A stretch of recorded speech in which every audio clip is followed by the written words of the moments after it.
Okay, what's happening, fam? L.A.R. movement still moving. Book entitled "Lessons from a Non-Custodial Father." Amazon Kindle. Create space. Dishonest conversations. If you saw my video just now, that may have come before this one about women in strip clubs. It's not necessarily a segue, but it is to dishonest conversations. You know, I've been seeing this. This is an American pastime to be dishonest and to talk with a forked tongue. You know, and to ignore the rule for the exception to feel special. I feel like it ain't really BS when it is. So, putting that into the Trump presidency, which I talked about already, to the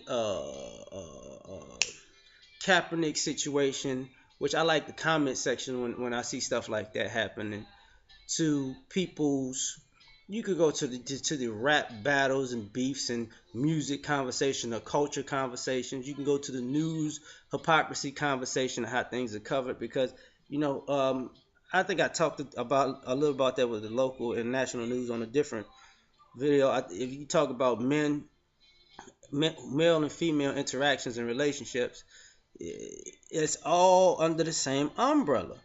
Dishonest conversations. Like people just can't be real. You know,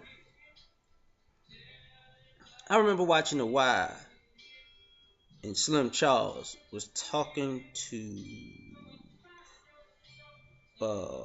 Avon, and he was like, "Yo, man, if we're gonna go to war, just tell we're gonna go to war, but let me know if we're gonna go on the war on a lie.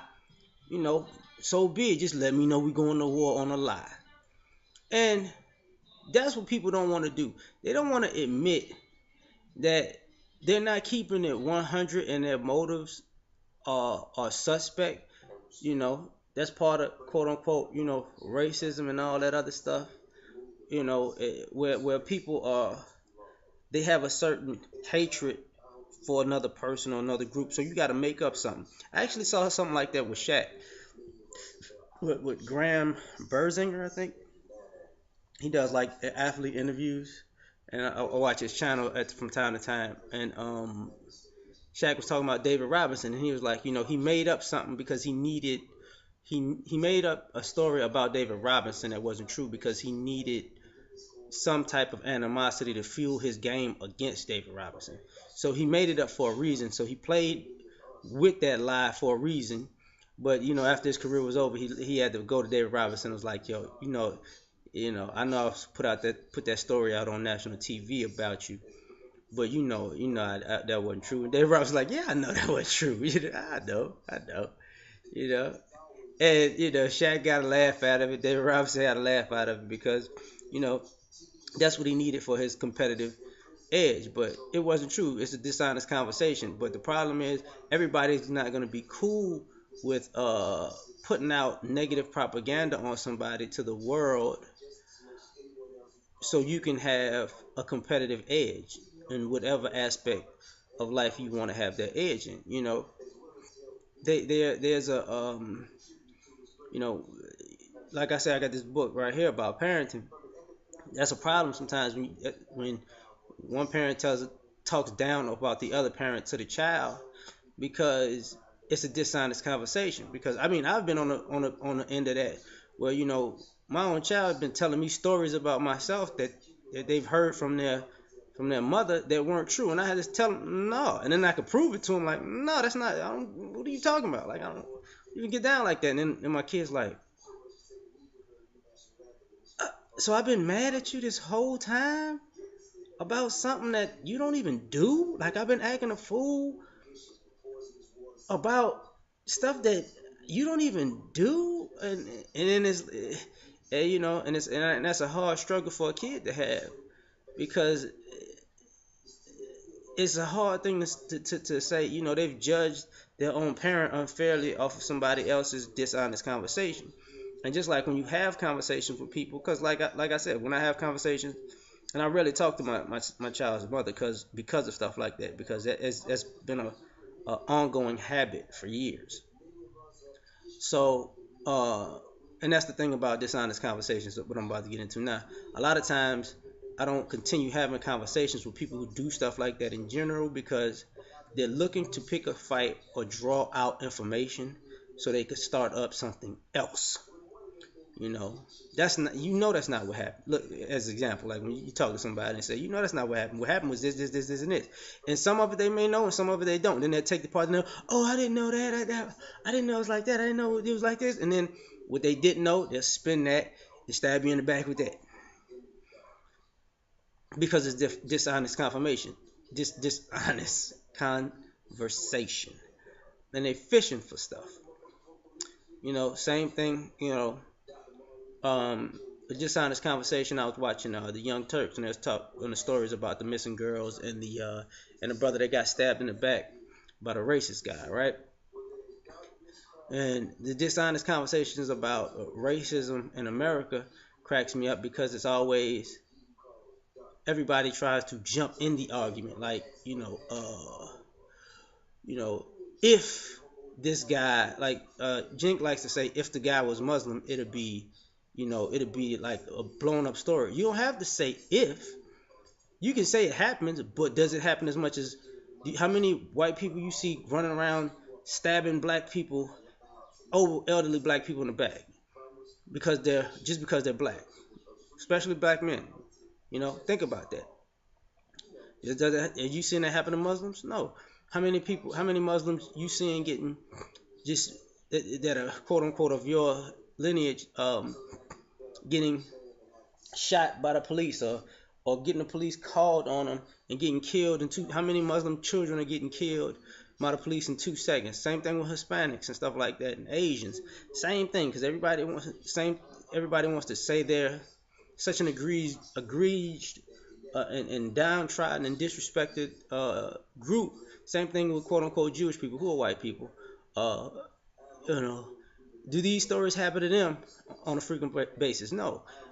Do you see all these other groups constantly having people making false rape allegations against them? No, they're black men that they're doing this to. So at the same time, when you got a black man stabbed in the back, a white woman um, saying that three alleged black men raped her and didn't, and they can talk about this is a history of what white women do, but all of a sudden, but you still know Bill Cosby did it, which is ridiculous, and you're still saying black people are out here just killing everybody, and what about black on black crime, but not admitting that all of these stories are very frequent and they keep happening. Uh, and even with the black girls and black guys, and there's some Hispanic girls missing too in the DC thing and nationwide. For the most part, people can say the truth. When black kids go missing, there is no Amber Alert. I've seen Amber Alerts with Hispanic kids. I don't see Asian kids going missing or Muslim kids going missing, so I can't speak on that one because I don't see them going missing, and I don't see the old stories of them going missing. You feel what I'm saying? So I can't put that one in the mix. But I've definitely seen white kids go missing in an Amber Alert like that. I've definitely seen Hispanic kids go missing Amber Alerts like that. Black kid go missing, you on. Little girl. So that's a dishonest conversation to have um, about things like that.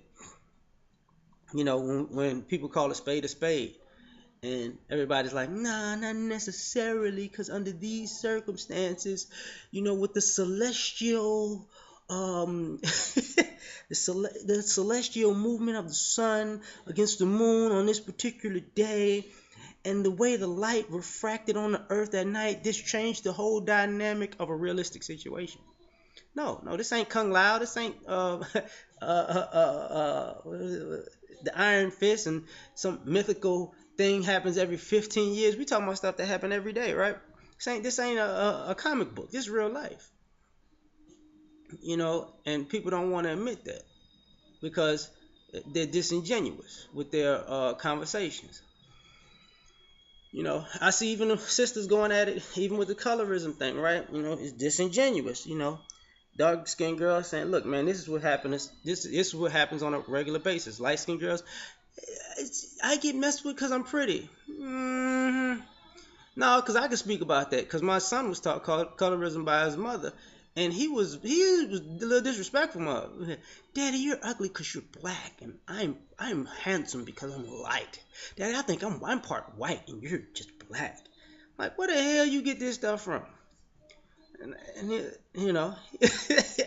so that type of animosity, people, it's like it breeds contempt. Like you like what? But people don't want to say stuff like that, which is true. But as guys, we handle things differently. Like I laughed at my son, and I just told him, "Boy, you R. Kelly light." What does that mean? You're light on TV and in pictures, but you dark in person. And that's what I said. You R. Kelly light. You gonna figure that out when you get older. He was just like, "Oh my God," and then he's a boy, so eventually he gets out of that too, because it doesn't make sense after a while. But it is what it is. But that's part of the disingenuous conversation, or dishonest conversation. So this is what this country is built on: business practices, dishonest, racial interactions, dishonest conversation. Same thing with men and female relationships. Dishonest conversation about birth control with men and women. That's a dishonest conversation. Men get women pregnant. Women got 30 something things of birth control. Women lie about they using their birth control and wind up tricking the guy into getting pregnant. But that's a man's fault. That's dishonest conversation, because, like I said before, if that man was to give that woman an STD because he told her he was clean, then he would be dishonest. So what's good for the goose is good for the gander, but people try to skew it for their own nefarious purposes. So this is this conversation. We out.